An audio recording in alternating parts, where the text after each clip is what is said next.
Hello സുഹൃത്തുക്കളെ, നമ്മളിൽ പലരും വണ്ടി ഉപയോഗിക്കുന്നവരാണ്. ഇപ്പൊ ഇവിടെ പോളണ്ടിലാണെങ്കിൽ പോലും നമ്മളൊരു കമ്പനി ജോലി ചെയ്യുമ്പോൾ നമുക്ക് ഡ്രൈവിംഗ് അറിയാമെങ്കിൽ അവർ വണ്ടി തരും വണ്ടി ഓടിക്കാനായിട്ട്. ചിലപ്പോൾ നമുക്ക് ഓരോ സൈറ്റിൽ ചെല്ലുമ്പോൾ ഓരോ വണ്ടിയായിരിക്കും കിട്ടുന്നത്. ചിലപ്പോൾ നമ്മളൊരു വണ്ടിയായിട്ട് നമ്മൾ പെട്രോൾ പമ്പിൽ എണ്ണ അടിക്കാൻ വേണ്ടി ചെല്ലുമ്പോഴായിരിക്കും ആലോചിക്കുന്നത് ഇത് പെട്രോൾ ആണോ അതോ ഡീസൽ ആണോ എന്നൊരു കൺഫ്യൂഷൻ ഉണ്ടാവും. അതേപോലെ ഇതിന്റെ പെട്രോൾ ടാങ്ക് ലെഫ്റ്റ് സൈഡ് ആണോ റൈറ്റ് സൈഡ് ആണോ എന്ന് നമുക്ക് ഡൗട്ട് ഉണ്ടാവും. അപ്പൊ അങ്ങനെയുള്ള സന്ദർഭങ്ങളിൽ നമുക്ക് വണ്ടിയിൽ ഇരുന്നുകൊണ്ട് തന്നെ ഈ വണ്ടി പെട്രോൾ ആണോ അതോ ഡീസൽ ആണോ എന്ന് നമുക്ക് നോക്കാൻ പറ്റും, അറിയാൻ പറ്റും. അതെങ്ങനെയാണെന്ന് കണ്ടു നോക്കാം. കുറച്ചെങ്കിലും പേർക്ക് ഇത് അറിയായിരിക്കും, എന്നാൽ അറിയാത്ത ആരെങ്കിലും ഉണ്ടെങ്കിൽ അവർക്ക് ഇത് ഉപകാരപ്പെടട്ടെ. ഹായ് സുഹൃത്തുക്കളെ, ഇതിപ്പോ ഞാൻ ഉപയോഗിക്കുന്ന വണ്ടിയാണ്. ഇതിന്റെ ഇപ്പൊ നമുക്ക് നോക്കാം. ഇത് കണ്ടോ, ഇതിന്റെ RPM മീറ്റർ ആണ്. അതായത് വണ്ടിയുടെ ലെഫ്റ്റ് സൈഡിലായിട്ട് കാണുന്ന RPM മീറ്റർ. ഇത് 1 മുതൽ 6 വരെയാണുള്ളത്.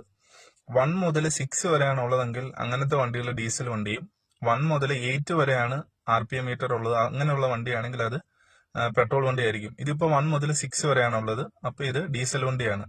1 മുതൽ 8 വരുന്ന വണ്ടി പെട്രോൾ വണ്ടി ആയിരിക്കും. അങ്ങനെ നമുക്ക് ഇത് ഡീസൽ വണ്ടിയാണോ പെട്രോൾ വണ്ടിയാണോ എന്ന് വണ്ടിയിൽ ഇരുന്നുകൊണ്ട് തന്നെ നമുക്കത് അറിയാൻ പറ്റും. അതേപോലെ ഫ്യൂൽ ടാങ്ക് ലെഫ്റ്റ് സൈഡ് ആണോ റൈറ്റ് സൈഡ് ആണോ എന്ന് തന്നെ നമുക്ക് വണ്ടിയിൽ ഇരുന്ന് അറിയാം. ഇതിപ്പം നമ്മുടെ ഫ്യൂവലിന്റെ മീറ്റർ കാണിച്ചിരിക്കുന്നത് ഫ്യൂൽ ടാങ്കിന്റെ ഒരു സിമ്പിൾ കണ്ടോ, അതിനകത്ത് ഒരു ആരോ കാണിച്ചിരിക്കുന്നത് ലെഫ്റ്റ് സൈഡ് ആണ് കാണിച്ചിരിക്കുന്നത്. അപ്പോൾ ലെഫ്റ്റ് സൈഡ് ആണ് കാണിച്ചിരിക്കുന്നത്, അപ്പോൾ നമ്മുടെ ഫ്യൂൽ ടാങ്ക് വരുന്നത് ലെഫ്റ്റ് സൈഡ് ആയിരിക്കും. അങ്ങനെ വണ്ടിയിൽ ഇരുന്നുകൊണ്ട് തന്നെ ഫ്യൂൽ ടാങ്ക് ലെഫ്റ്റ് ആണോ റൈറ്റ് ആണോ എന്ന് നമുക്ക് അറിയാൻ സാധിക്കും.